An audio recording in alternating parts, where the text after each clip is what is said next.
अस्सलाम वालेकुम students.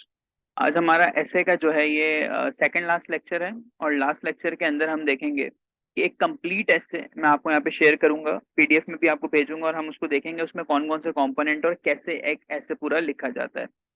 Last हमारी बात हो रही थी पिछले लेक्चर में कि पैराग्राफ राइटिंग के ऊपर, ठीक है। मैंने आपको बताया था कि जी एक पैराग्राफ लिखते हुए आप किस तरीके से काम करते हो। एक पैराग्राफ जब भी लिखना होगा तो आपको उसके अंदर 3 से 4 चीजें आपके जहन में होनी चाहिए। सबसे पहले, वो पैराग्राफ लिख क्यों रहे हो, थीसिस, वाई।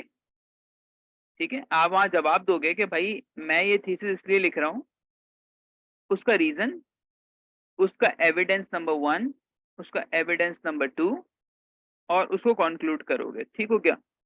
ये तो हमारा जनरल हमने सीखा था पैराग्राफ लिखने का तरीका। आइए जरा देखते हैं कि किसी और टॉपिक पे अगर हमें कोई पैराग्राफ लिखना हो, किसी भी टॉपिक के ऊपर हम लिख सकते हैं। अब कुछ टॉपिक ऐसे जनरल हैं जो कि आपको हर जगह काम आएंगे। जैसे मिसाल के तौर पे हम उठाते हैं जी पोवर्टी। पोवर्टी के साथ हम कनेक्ट करते हैं किसको जी, विमेन को। अब मैं यहाँ पे ये बात कहना चाह रहा हूँ कि जो गुर्बती है, ठीक है, वो due to marginalisation of women है। मिसाल के तौर पे मैं थीसिस अपना ये देता हूँ कि women are a direct victim of poverty. एक मेरी ये स्टेटमेंट आ गई कि जो विमेन है वो विक्टिम है पोवर्टी की। अब सबसे पहले मैं देखो कैसे इसको आगे लेकर चलता हूँ। अब मैं यहाँ पे बताऊंगा कि ऑलमोस्ट इनकी तादाद कितनी है। मैंने यहाँ पे बताया कि भाई दुनिया में तकरीबन आधी आपकी औरतें मौजूद हैं। सही है। और फिर मैं बताऊंगा कि दो टाइप की चीजें एग्जिस्ट करती हैं। जैसे नंबर 1 आपके पास क्या है, डेवलप्ड कंट्रीज, और नंबर 2 आपके पास क्या है, अंडर डेवलप्ड नेशंस या थर्ड वर्ल्ड कंट्रीज जैसे कह सकते हैं। ठीक हो गया। उसके बाद फिर हम देखेंगे कि जो गरीब यानी पोवर्टी, जो गुर्बती है, वो किन एरियाज के अंदर है। मिसाल के तौर पे अफगानिस्तान,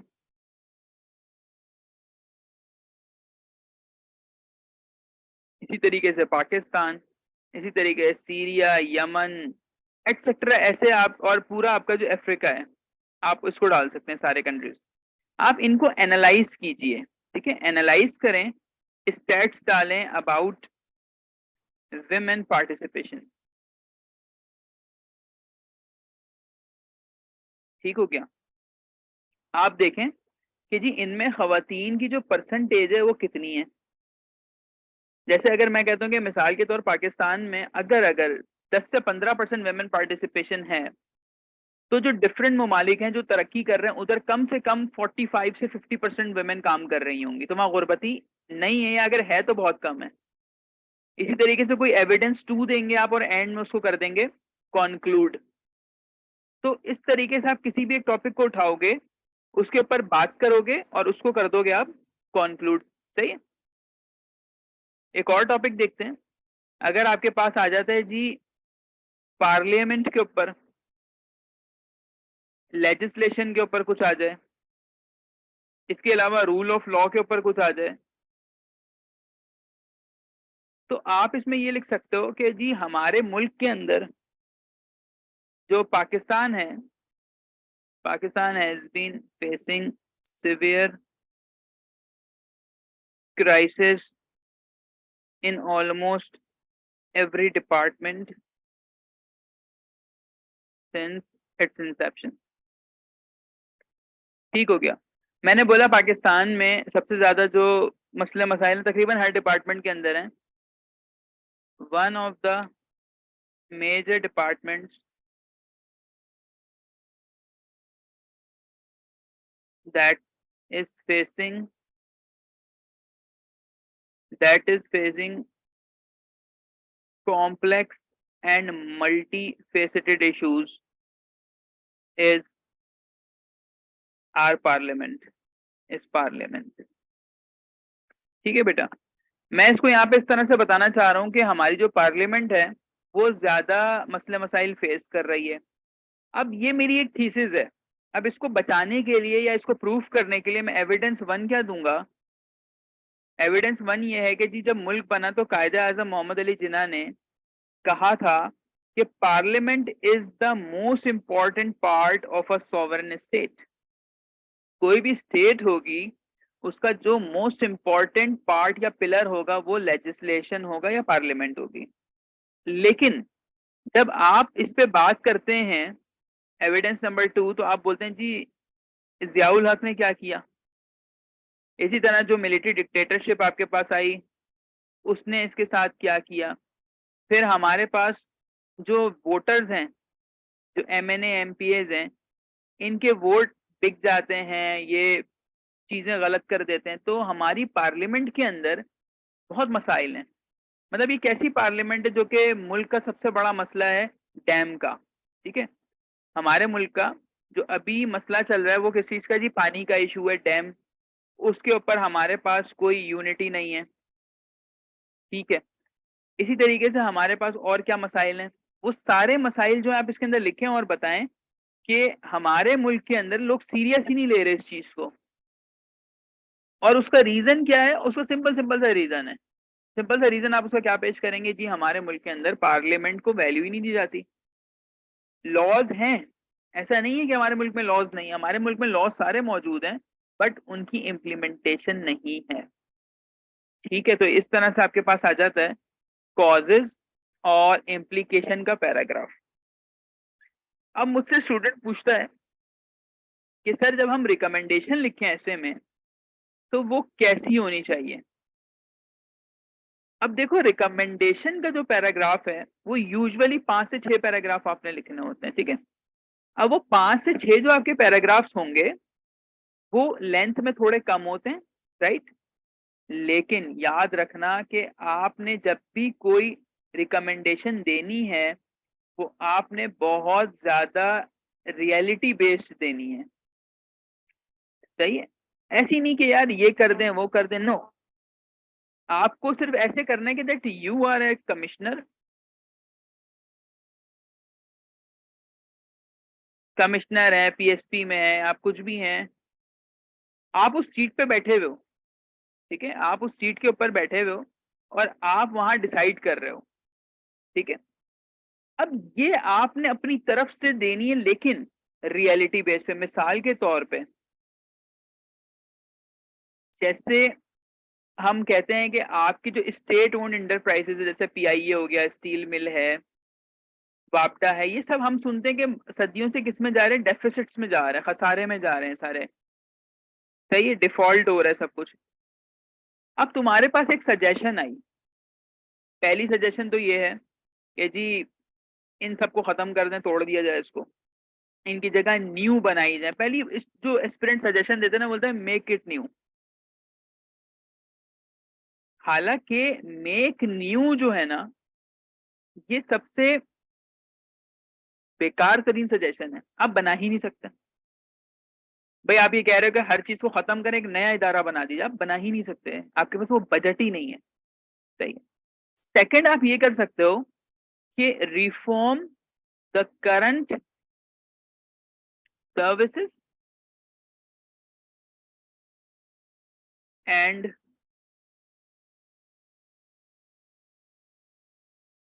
ब्रिंग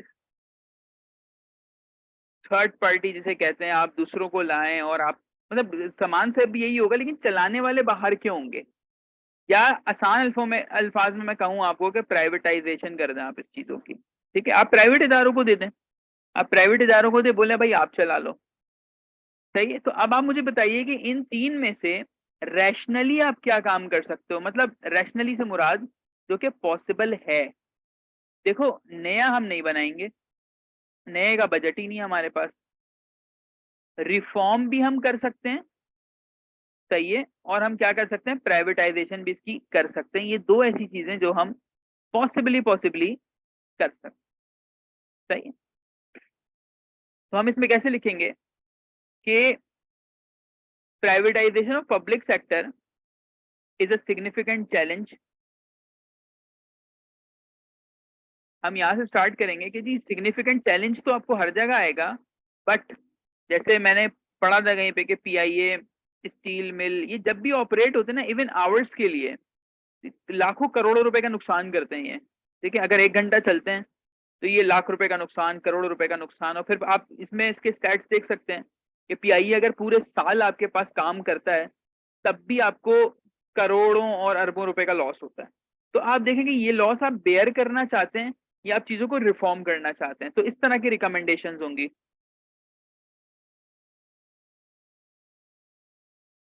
इसी तरीके से अगर हमें कुछ बात करनी है वाटर सेविंग के ऊपर, जैसे अगर हम बताते हैं जी water shortage and role of media.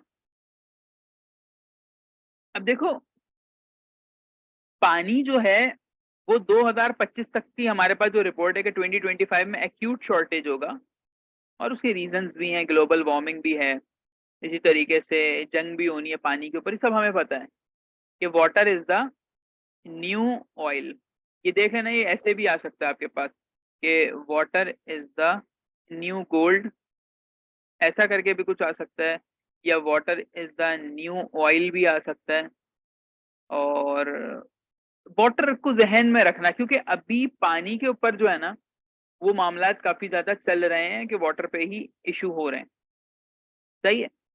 अब मुझे रिकमेंडेशन देनी है कि वाटर शॉर्टेज या पानी के बारे में मीडिया क्या किरदार अदा कर सकता है, तो मैं ये लिख सकता हूं कि media can play an objective role in order to aware masses regarding water scarcity and its implications on the society as well as on the earth। ये तो खैर आप जुमले अपने हिसाब से बना लीजिएगा। इम्प्लीकेशंस, बस इसको इम्प्लीकेशंस तक मैं रखूं ताकि बात मुख्तसर हो जाए। सही है। मैंने एक जुमला दिया कि मीडिया जो है वो एक ऑब्जेक्टिव रोल प्ले कर सकता है मासेस को अवेयर करने के लिए। अच्छा अब देखो कैसे कैसे मीडिया, अब मीडिया में क्या है, सारी चीजें शामिल है। नंबर 1, आप लोग मुझे बताओ, आपको कोविड का टाइम याद है? कोविड-19 में जब आप किसी को कॉल करते थे तो एक कॉलर ट्यून आती थी। सही है। तो मैं उसमें ये बोल सकता हूँ कि जिस तरह से कोविड के अंदर हुआ था, हम उधर एक कॉलर ट्यून लगा सकते हैं कि जी पानी बचाओ मुहिम। सही है, ये मीडिया का काम हो गया। इसी तरह प्रिंट मीडिया में क्या हो सकता है? प्रिंट मीडिया में बेटा क्या आ जाता है, मैगजीन्स आ गए, अखबार आ गए, पम्फलेट छप जाते हैं। तो हम उसके अंदर क्या कर सकते हैं, एडवर्टाइजमेंट, एडवर्टाइजमेंट पेज पे हम बताना शुरू करें। इसी तरह से इलेक्ट्रॉनिक मीडिया पे क्या हो सकता है, इलेक्ट्रॉनिक मीडिया पर हो सकता है जी हम प्रोग्राम्स करें।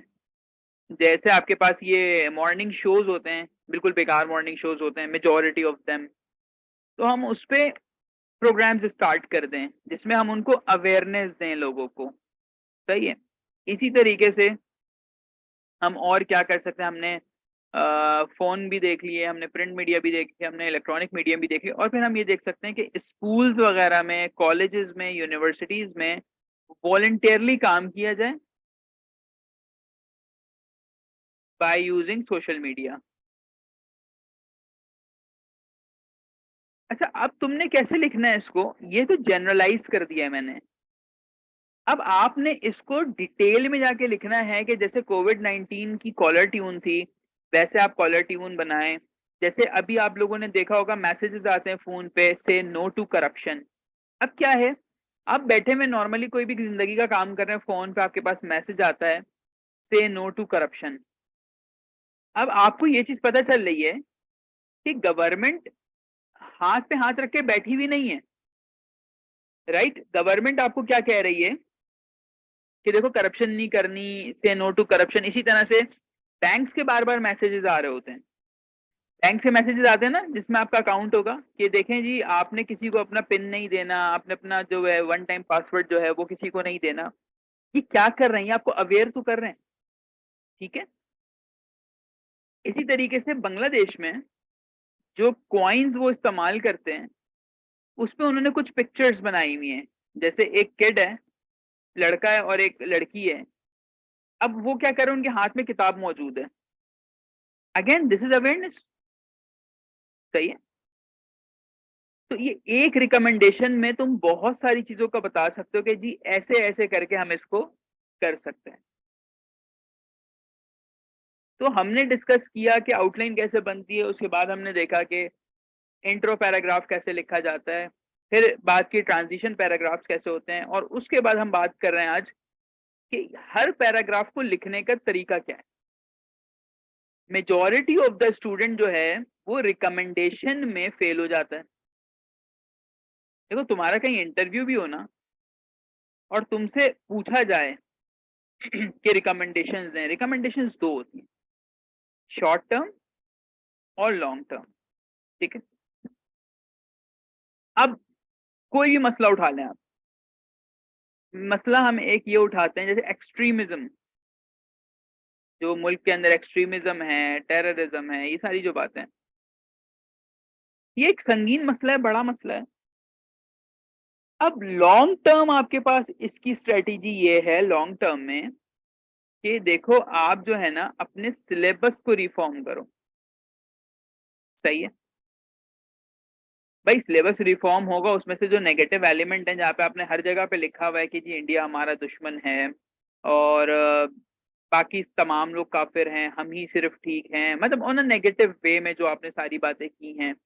इसी तरीके से आप उसके अंदर भाईचारे है, यूनिटी को फरोग दें, ग्लोबलाइजेशन की बात करें उसके अंदर, तो आप अपने सिलेबस को क्या करें, रिफॉर्म करें, सही है। इसी तरीके से आप मीडिया, देखो मीडिया में क्या होता है कि चीजें आएंगी, लोग देखेंगे और फिर सीखेंगे।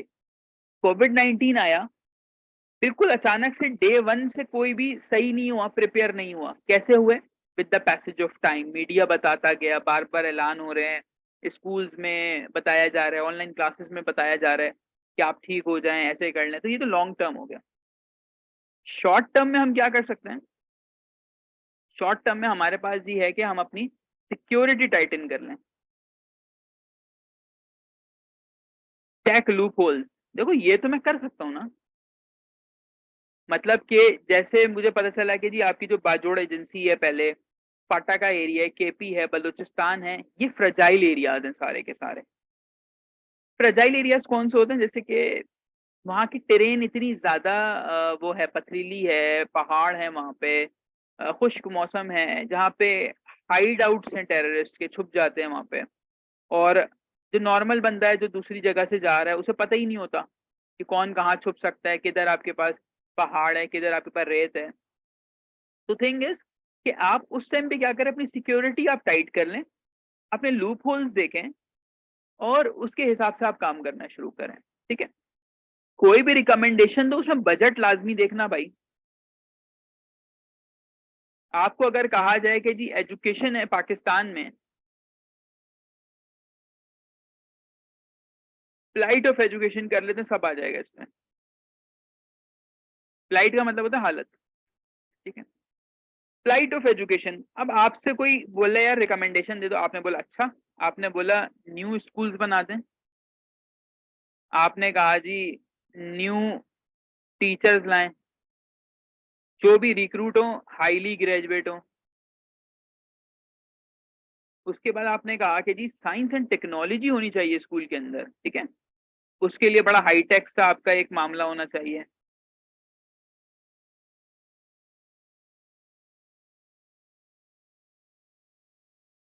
हाईटेक, सही। आपने कहा ऐसा होना चाहिए, वैसा होना चाहिए।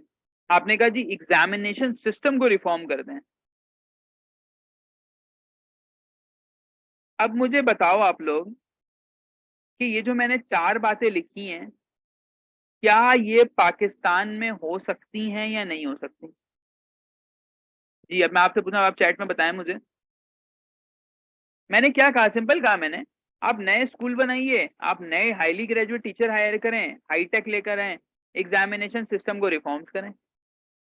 ये सब चीजें पाकिस्तान में हो सकती हैं, बट हम अगर ग्राउंड रियलिटी देखें तो अब मैं आपको दूसरे देता हूं फैक्ट्स एंड फिगर्स इसके। ठीक है, चलें एक स्टूडेंट माना कि जैसे अभी तकरीबन हमारे पास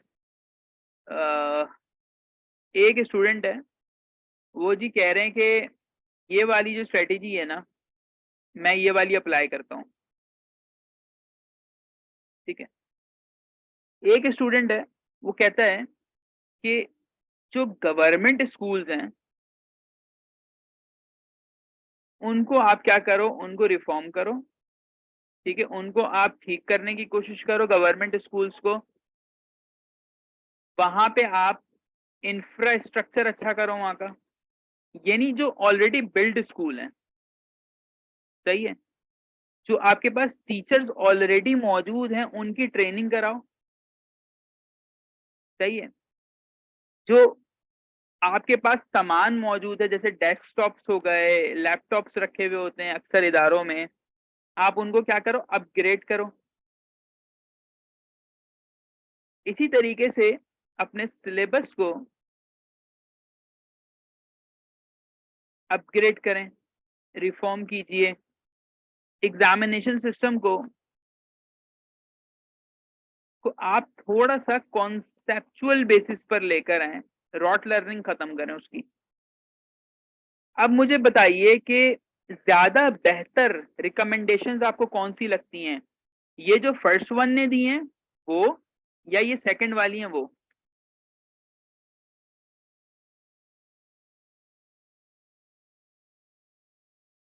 जी जवाब आया कि सर ये जो सेकंड वाली है ना, वो देखो फर्स्ट में बुराई कोई नहीं, लेकिन फर्स्ट इंप्लीमेंट तब होगी जब तुम्हारे पास बजट होगा। हमारे देखो मुल्क में रोना किस चीज का, हमारे मुल्क में रोना इसी बात का है कि हमारे पास बजट नहीं है।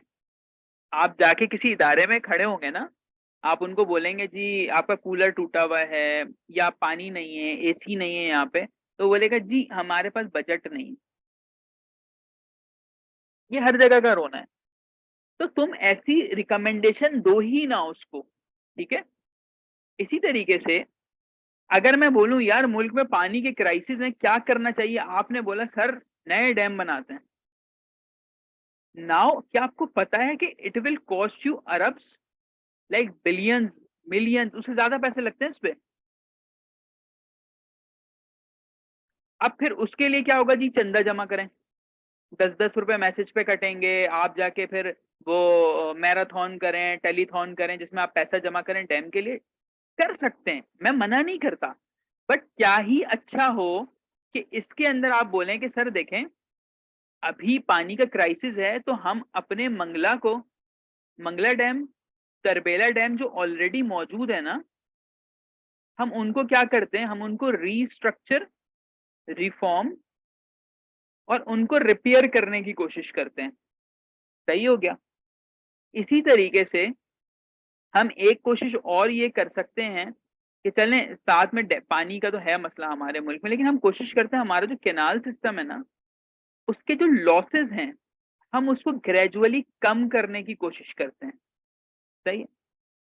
अच्छा सर अब देखें पानी के क्राइसिस तो आएंगे, हम इसमें मजीद क्या कर सकते हैं, हम अपनी क्रॉप्स के ऊपर नजरसानी करें कि जी हम गन्ना लगा रहे हैं तो गन्ना ज्यादा पानी ले जाता है, इस तरह अगर हम कॉटन लगा रहे हैं तो हम कोशिश करें कि हम अपनी एक्सपोर्ट्स और इंपोर्ट्स को कुछ इस तरीके से लाइन अप करें कि वो पानी कम से कम यूजेज हो उनका। ठीक है, आप जापान के मॉडल देखें, अगर आप लोगों ने वीडियोस देखी हैं फेसबुक यूट्यूब पे, वो करते क्या है कि मैंने एक जगह देखा था, आई डोंट नो वो कंट्री कौन सा है, बट आई एम श्योर कि वो जापान या अमेरिका ही होगा।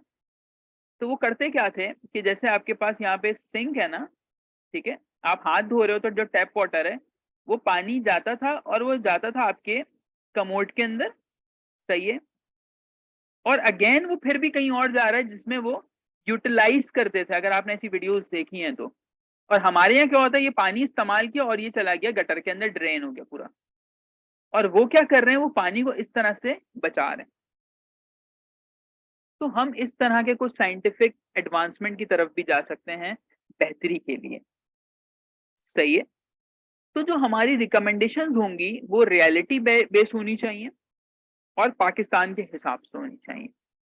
सही। तो ये वाला एक मामला था, मैंने आपको तकरीबन 3-4 डिफरेंट चीजों को करके बता दिया है। ये हमारी ऑफिशियली लास्ट क्लास है एसए की, क्योंकि अब मैंने आपको पूरा एसए का स्ट्रक्चर सिखा दिया, समझा दिया। जो ट्यूसडे की क्लास होगी उसके अंदर मैं अपना एक अटेम्प्टेड एसए और वो मार्क्ड एसए मेरा चेक हुआ हुआ है, तो वो मैं आपको पूरा दिखाऊंगा, बताऊंगा कि कैसे पूरे एसए को लेके चला जाता है, क्या क्या गलतियां मेरी थी उसमें, क्या क्या अच्छी बातें थी जो टीचर्स ने मुझे बताई कि आपने ऐसे करना होता है। तो हम उसको देखेंगे और उसके बाद फिर प्रॉपर्ली हम किस पे आ जाएंगे, आर्ग्यूमेंट्स के ऊपर, और फिर आप लोग साइड बाय साइड उसमें ऐसे लिखना शुरू कर दोगे। ठीक हो गया। ये वीडियो मैं अपनी प्लेलिस्ट पे अपलोड कर दूंगा और 5 मिनट के बाद हम स्टार्ट करते हैं यूएसए हिस्ट्री, और आज हमने पास पेपर्स करना है। ठीक हो गया। मैं रिकनेक्ट कर रहा हूँ उसको, 2 मिनट बाद आप रिज्वाइन कर रहे हैं। अल्लाह हाफिज।